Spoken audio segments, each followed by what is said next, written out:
Welcome, I'm the Deadwood Jedi. This is another Raid Shadow Legends video, and today I want to talk to you guys about Fire Knight. One of the least favorite dungeons to do, and probably the hardest one to get through, especially in your progression as an early player.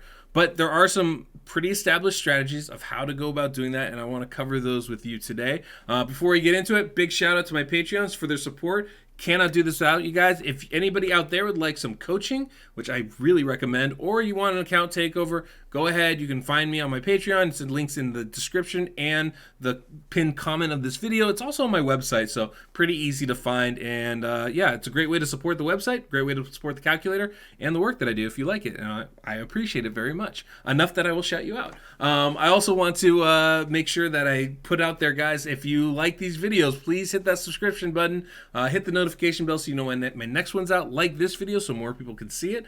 That's always really helpful. But what I would like to do first is I want to go into the runs for Fire Knight. Now, before we get to that, I should mention I still have that Game On contest going on. So all you got to do, make a video on Game On. All you have to do is include the hashtag DWJFK for Fire Knight. You can also include, if you're doing a different dungeon, IG for Ice Golem, Spider, or Dragon, depending on which dungeon you're doing, just so I can help identify it. And also make sure to include your Discord name and number. I cannot give you your rewards if you don't include that. So if you made a video and forgot, just change your description so I can check it out. We're going to have this contest running through Monday, so on Tuesday, we're going to close it off, and I'll go ahead and look through all the videos. So you probably have till late Tuesday night, honestly. But I just want to give you guys that opportunity to submit some stuff. I think it's a great way. And if your run gets chosen, you get 540 gems from me. That's great. Easy. Easiest contest you'll ever be a part of. That's it. Let's look at the runs. We'll talk about Fire Knight and kind of figure out what we're going to do here, and then I'll show you the champions at the end. So as you can see, the team here, we're going to be bringing in a lot of great champions, obviously. Syl the Drake. I mean, they're all epics mostly, but we have Syl there, and she's going to be our reviver, really big. She also decreases speed on the enemy. She helps boost our speed, but the revive is really why we have her there. Also the healing, that's pretty big too. We have Visix, who is just amazing in this, decreasing the speed of the enemy. We've got Lightsworn in there, giving us increased defense as well as revive. Not to mention the decreased speed and decreased attack he has on a single target. Tyrell is actually our big decreased defense champion. It's going to help us get through these waves faster. And having someone that brings in decreased defense is pretty important generally, just to make the waves speed up a bit. And then we have Aethar there, and Aethar's there to again do the poisons for us and help us take down the boss. Now, the strategy with this is not that different from something like Ice Golem. You want to get through the waves as quick as you can. So that means you obviously have to bring in decreased defense, decreased attack helps surviving, ally protection helps, increased defense helps, the usual stuff. And you obviously have to be able to deal some damage as well. We also have provokes coming from Visix, and having a little crowd control definitely helps. But the trick with Fire Knight, as opposed to any of the other dungeons, is the Fire Knight themselves. Now, the Fire Knight has this massive shield he puts on, and it becomes really, really difficult to kill him because while that shield's up, he's basically taking no damage. Basically taking no damage while that shield's up. And then once you take it down, and the shield goes down obviously by the number of hits you do. So bringing in champions that have multi-attack is really good. Not multi-attack, but like multi-hits on their attack. So a triple attack A1 like Lightsworn has, a double attack A1 like Tyrell has, that's really good. Or even multi-attack skills like Aethar have are really good at taking down that shield. And you can see there, we took it down, but so slowly weren't able to actually do any damage. So being able to have more and more attacks per champion really helps. And then once you get it down, you want to be able to keep that turn meter down, because the thing is, you can keep him completely locked down. He's one of the few dungeon bosses where you can lock down his turn meter. He's actually outside of Spider. I think he's the only other one. So being able to reduce his turn meter helps, because then you just get more opportunities to do damage. Now, it's great when you have the OP champions, right? When you have a bunch of Cold Hearts, when you have an Allure, when you have Lysandras, keeping the turn meter down is not a big thing. But when you don't, that's where this gets really challenging. And that is why with this team, I wanted to try it without those champions. So in this case, we are taking those hits. Now, how are we surviving those hits? Well, we have ally protection from Visix. We have revive from Syl and healing from Syl. We have an increased defense buff from Lightsworn. All those things are helping us to survive those hits when the Fire Knight does get a turn.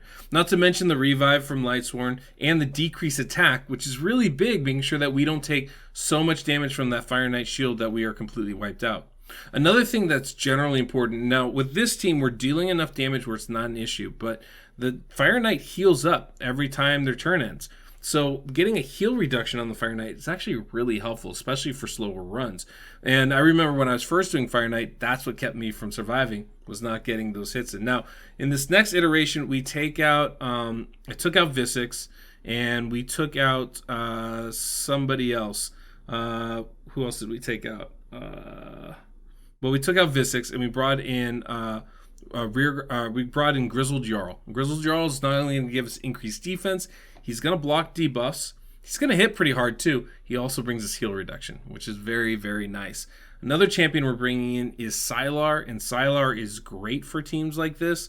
Really good AoE hits all around, so good for the waves. Not so great on the boss though, and you're going to see that here.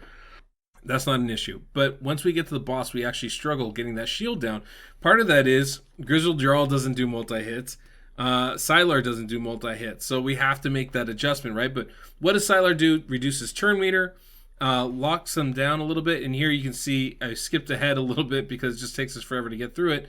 And then when we get to the boss here, we struggle and we end up just dying. You'll notice that we're not even getting any of his HP down. He doesn't even matter. He heals up what little damage we do because we're not able to break the shield down and we're not able to get any debuffs on him. Now, level 25 boss has a shield strength of 12. That means we have to get 12 hits before we can put any debuffs on him. That's really hard. You know, when we were dealing with the level 20, it's only 10, so it's definitely a significant increase.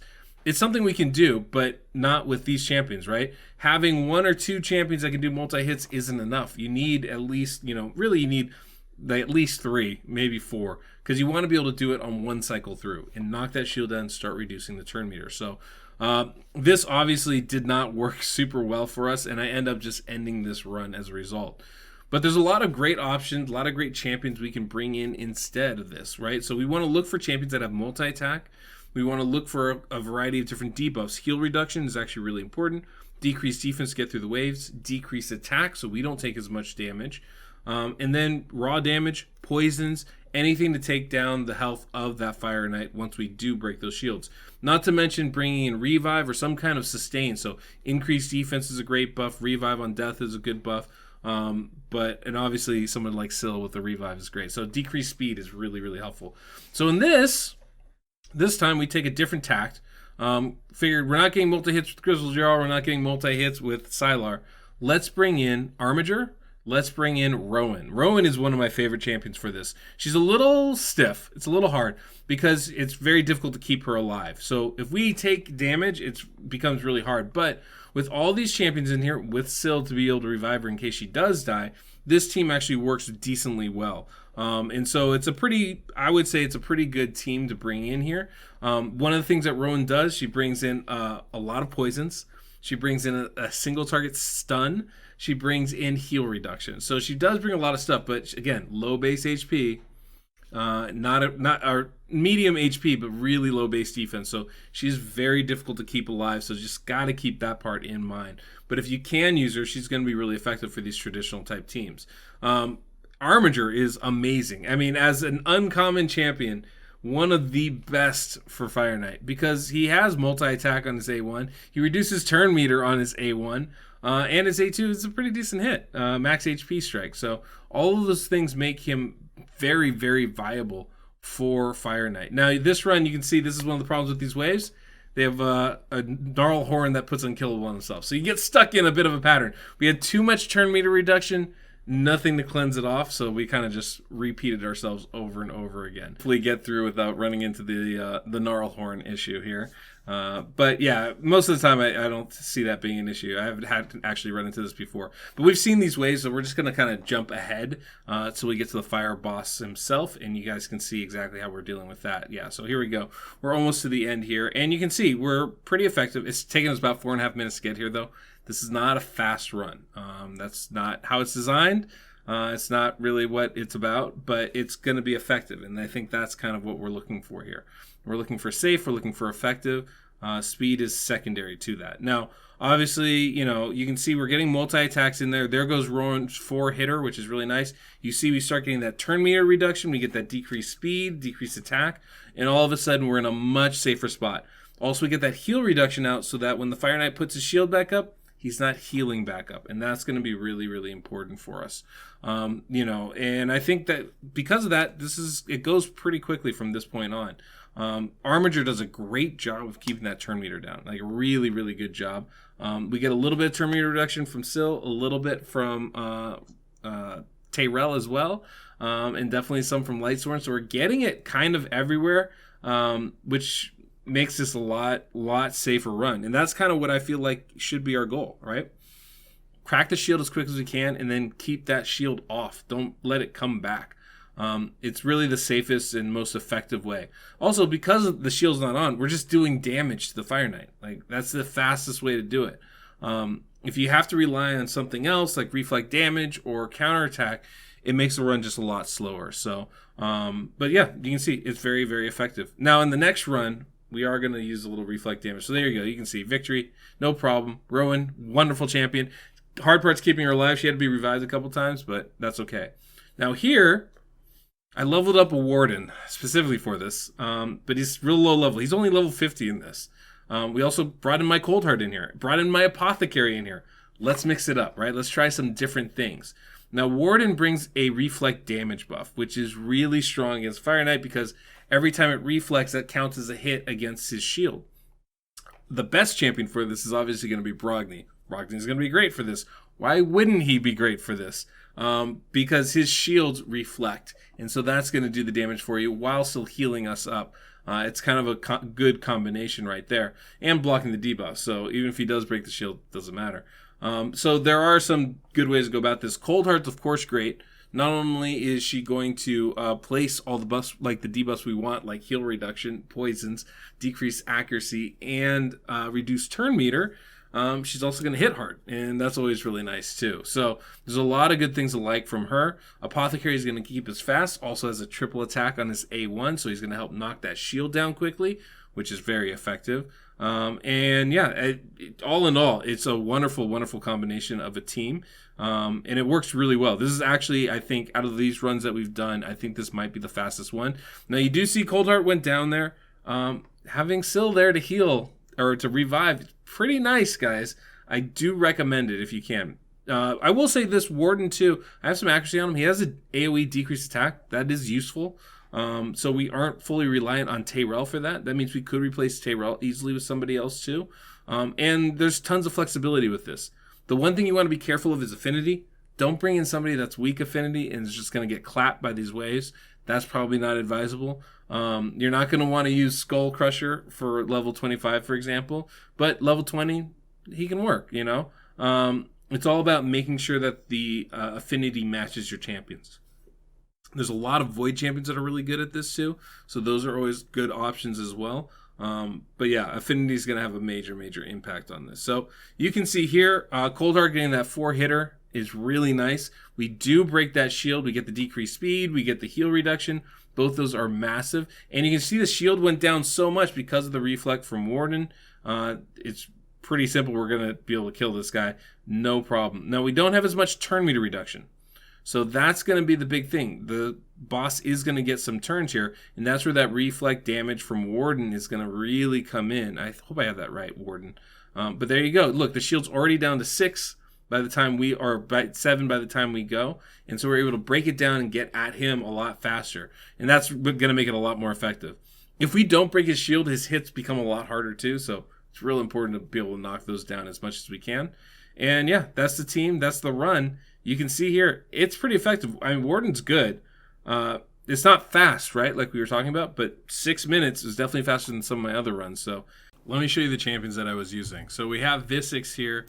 This hasn't really changed since the champions I was using for Ice Golem, but she's still really good. She's going to give you that decreased speed that's going to help you keep the Fire Knight turn meter down, the ally protection to keep the rest of your champions alive, and she has a turn meter reduction on her A1, which is actually really good. She's kind of excellent for this boss, I have to say. Syl the Drake is an amazing champion. Not only does she have a turn meter decrease on her A1 as well, AoE stun, and the revive, which I think is very helpful to surviving this. It's very hard to keep everybody alive throughout, especially if you're allowing the Fire Knight to get some attacks. And so Syl's really great at bringing your people back up and staying alive. You can see kind of the build I have there. She's pretty well built, I would say. Nothing crazy, but pretty well built. And masteries are just supports kind of stuff there. Other champions that I was using Lightsworn, and I have, again, pretty much a support style build here. It's kind of a clan boss build. As you can see, I do have Giant Slayer down there just for some extra damage. But again, nothing super crazy with the build. Really low HP, great defense to admit, and good speed on him as well. But remember, this is level 25 we're talking about, so we are definitely talking about higher level stuff. It's more of a Doom Tower build that I have right now. You can see my Sylar in stun set wasn't super effective. Part of it is real low stats right there. Also, single target makes it very difficult for her to really shine in a team like this. But, you know, not a bad champion at all. We have Rowan here. Rowan is, of course, a very good champion, but you can see my defense is non-existent basically on her. Speed's not great. Good crit rate, decent accuracy, HP is pretty solid, but we're really bringing her in for her skills, right? We're bringing her in for the poisons that she's going to bring, the heal reduction that she's going to bring. She also has that stun for when we're dealing with the mobs on the way there, and a triple attack on that skill too. Helps a lot getting that shield down from the Fire Knight. We have Aethar, of course, is a really good champion. Haven't changed this. Real slow, not spectacular build or anything like that. Whatever masteries.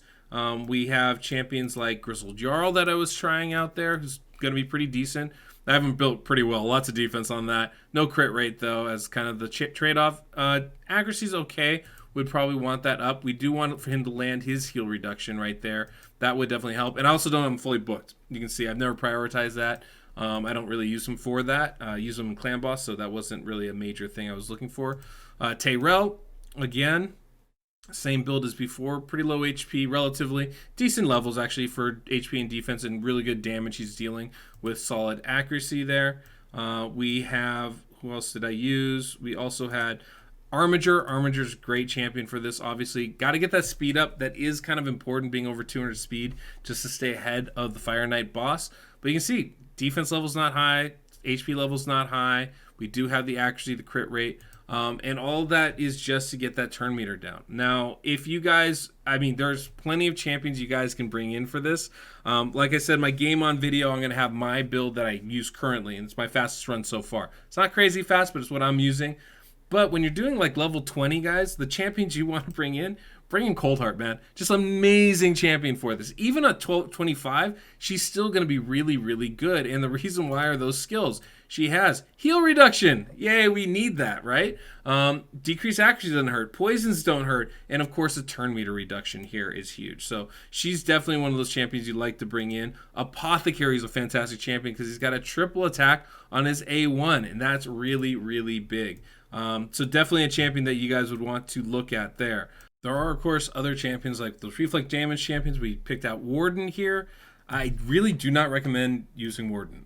He just takes a million and a half books, and I don't think it's worth it. He's only good here, and just not my favorite choice, to be honest with you guys. Definitely usable, and he'll be good for Fire Knight, but just not my recommended. I have 0 masteries on him, and you know it was difficult because he's only 5-star, only level 50 to build him enough to maybe stay alive. Not the easiest thing in the world to do. But there's lots of champions that can do this kind of work. You want to keep in mind how many attacks do they have on their A1 skill, right? Are they getting multiple attacks? That's going to make a big difference. You want at least double attacks, if not triple attacks. You saw how difficult it was with Sylar there to even break through the shield. And if we don't break through the shield, we can't reduce the turn meter. We can't keep the Fire Knight down. So it's very, very important that we get multi-attacks going on here. Champions like Lightsworn, who has a triple attack, is great. Armiger is great.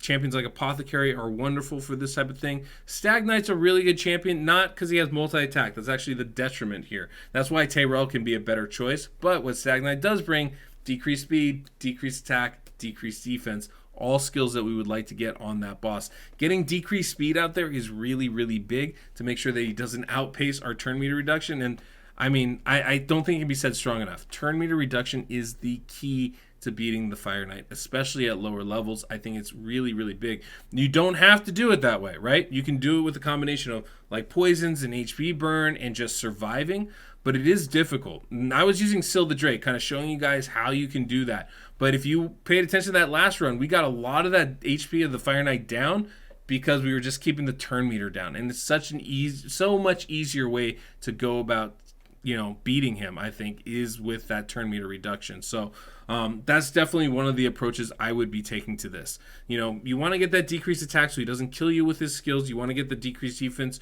weakened so that you can take his turn meter down, or you can take his HP down faster if you can. But even if you can't, just slow and steady will win this race for you until you get the champions that you can go faster with. I mean, this is usually the last dungeon that people beat when they're trying to beat to stage 20. And the best way to go about doing it, keep his turn meter down, right? If you can keep the turn meter down, you're going to win. Crack it and keep it down. So Cold Heart, your friend, Armiger is amazing in this. Definitely a champion you guys want to look at. And as always, you got to pay attention to affinity. So for level 20, 24, Rosin might be your best friend on this. He's red affinity and will work really well. For 25, he doesn't really work for that. But getting those triple attacks is great. Getting that turn meter reduction is great. These are the things that you want to look out for as much as you can. And obviously getting through the waves is difficult, and I really do recommend bringing a Reviver in. I think that's going to be really helpful. Hopefully this was helpful for you guys. We did show a couple different ways to go about doing this. You can use Reflect Damage from champions like Brogni or from champions like Warden, for example. Not my favorite champions to bring in, but they will knock that shield down faster. You can use Counterattack from champions like Skull Crusher or Valkyrie. Again, a very effective, if not very fun, approach to doing it. They tend to make you run slower, but if it's the only way to beat it, then it's the only way to beat it, and I don't think there's any shame in that. But getting that shield down allows you to then take down the turn meter. And if you guys have a lure, that is the one champion you need, especially for 25, more than any of the other, because she's not weak affinity. It is literally her stage. Stage 25 using Allure is phenomenal, guys. She's a fantastic champion. She will keep the turn meter down all by herself. All you have to do is crack that shield once for her. That's all you have to do. Makes it very easy to build a fast team, and you'll see that in my video down below. So, yeah, hopefully this was helpful for you guys. If you enjoyed this, please hit that like, subscribe. Again, big shout out to my Patreons for their support. Couldn't do this without you guys. And, yeah, other than that, you know, make sure you get those submissions in. We've got, I don't know, about 24, 48 hours or so. I'm probably going to start looking at those Game On videos on June 1st itself. So we'll probably start looking at it truthfully, probably not till Tuesday. So you'll probably have until the end of June 1st. So June 2nd is really where I'm going to start looking at them. I'll make the deadline then, so you guys can have a little bit more time to submit some stuff and win some gems for this month. I'm really excited about that. So hopefully this was helpful. Hopefully you enjoyed it. Until next we meet, I'm the Deadwood Jedi.